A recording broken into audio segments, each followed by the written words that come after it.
All right, so the last thing I want to talk about today is some more good news. I love it when we have good news, right? Um, 2023 is the year of new privacy laws. Now, unfortunately, um, the ADDPA is dead. The federal, what was going to be the federal privacy law, died in Congress. I don't know if it's ever going to come back, or if it's going to come back in a form that is at all workable. Um, the fight between, there are certain issues that there have been fights over. Uh, One is, will federal law be a floor or a ceiling? Will it supersede the states, right? Will the supremacy clause take effect? And the other major one is, will individuals have a right of action? Will they be able to sue over their privacy rights? And so I don't want to get into all the nuances about that. I just want to kind of talk about the good news, but that's essentially where the ADDPA went. It died. So hopefully there is some other version of it, whatever they decide to call it next, that comes up and we get a federal privacy law. But right now, other states are innovating with their own privacy laws, and that's what I want to talk about. So, if you live in the following states, you have a new privacy law coming into effect this year: California, Virginia, Utah, Connecticut, and Colorado. So, these are super exciting, and there's a lot of things to talk about in terms of the similarities and the differences and all that good stuff. I don't want to get too much into the weeds about any particular one, but I do want to talk about California and Virginia, just because they are coming up first. So the Virginia law, and I'm forgetting exactly what it's called. I literally had it in my notes, and now I can't think what it's called. Anyway, so the Virginia law went into effect on January 1st. We found out about it in the middle of last year. It made big waves. It wasn't nearly as strong as the California law, but it is still seen as a fairly strong privacy law. It's enforced by the Attorney General. By the way,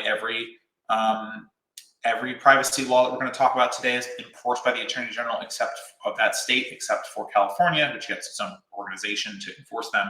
But it's really cool because now in Virginia, you have privacy rights. So if a company is using your data and you live in Virginia, you now have the ability to do things like ask them to delete your data, ask them to tell you what data they have, and so on and so forth. So if you're living in Virginia, it's really important for you to get a sense of what your rights are, and to look up what your rights are, to look up what companies are processing your data. By the way, another thing you can do, because a lot of these companies that process your data are now required to put notices up, go onto your favorite websites and see how they're processing your data, because they are required by law now to have these notices up. So make sure that you're reading these notices now. Make sure that you're exercising the rights, because they will tell you what your rights are with that particular company, based on where you live, and how you can utilize those rights. And by the way, this is going to be the case for every state that has a privacy law coming up.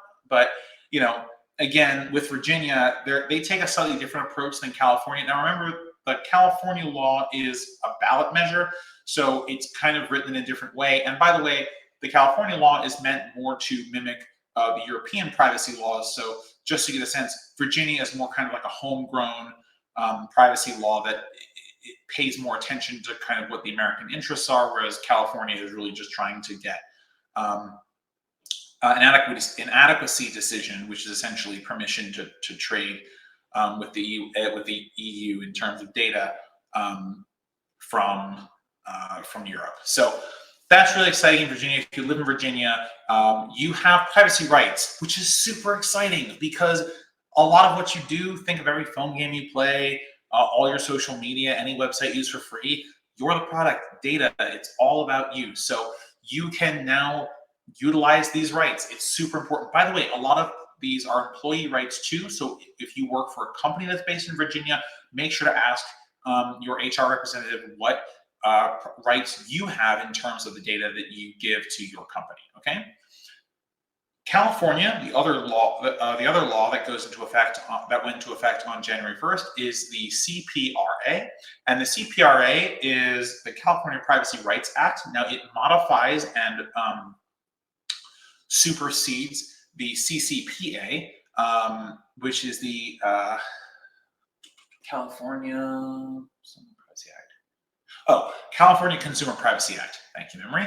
And so essentially, this law gives you more rights, but also part of the more rights it gives you are employee rights. So you now have so what's interesting about the California one is that not only is it the case that if you are a Californian and you're working at a company in California, can you exercise these rights? But also, if you're a non-California and you work for a company that's based in California, like myself, you now have these exact same rights, which is super exciting. So if you, and these are really important rights, like portability. And so as an employee, this is important because if you want to take all the personal information that a company has about you and you want to give it to another company that you're maybe starting to work at, a new company, they're now required by law to do that. So you should, especially if you're switching jobs, portability is a really interesting right that you might want to explore. Also, your right to be forgotten.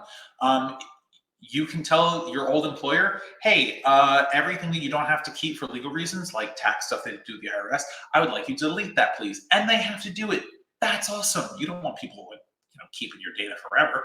So you can now exercise your privacy rights in California, or if you work for a California corporation. All right, so there's the next date that is really important for privacy laws is July 31st. And Connecticut and Colorado both have their privacy laws coming into effect on July 31st. So if you live in either of those states, the effective dates of those laws are July 31st. Now, there's other implementation portions that are going to happen over time. So you want to make sure that you check out the website of your Attorney General, of your Attorney General's office, to find out all the details, when certain things are happening, how your rights can be enforced, and so on and so forth.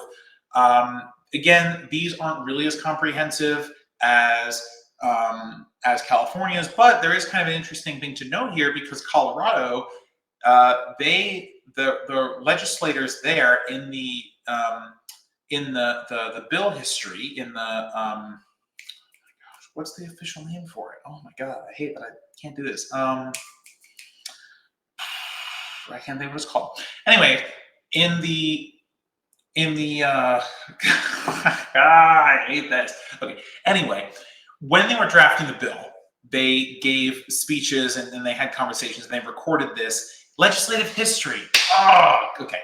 In the legislative history, the lawmakers in Colorado talked a lot about how they were relying on California to map a lot of what they were doing. So this is really interesting because Colorado is paying very close attention to California, the CPRA, and more importantly, how the CPRA is enforced. And it's entirely possible that regulations that are added to the Colorado Privacy Act later will reflect some of the regulatory activity that's happening in California. So if you're in Colorado, you should also pay some level of attention to what's going on in the privacy world in California, because anything that happens over there is likely to get mimicked in Colorado, which is really interesting. We've never really seen this before in the US, but it is a fascinating space to be in. And it essentially gives you like a preview of what your rights could be, which, I don't know, it's kind of fun. You can tell the future, maybe.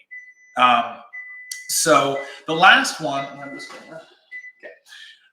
The last place, the last date that I want to talk about is 12/31. So at the end of 2023, Utah is going to have its own privacy law. Now, there's not going to be too much that you'll hear about Utah's privacy law until closer to the end of the year, and we're still in January, so hold tight on that. But if you are in Utah and you're thinking about, hey, I'm going to have a privacy law, I'm going to have some privacy rights eventually, you can go to your AG's website and see what they're planning.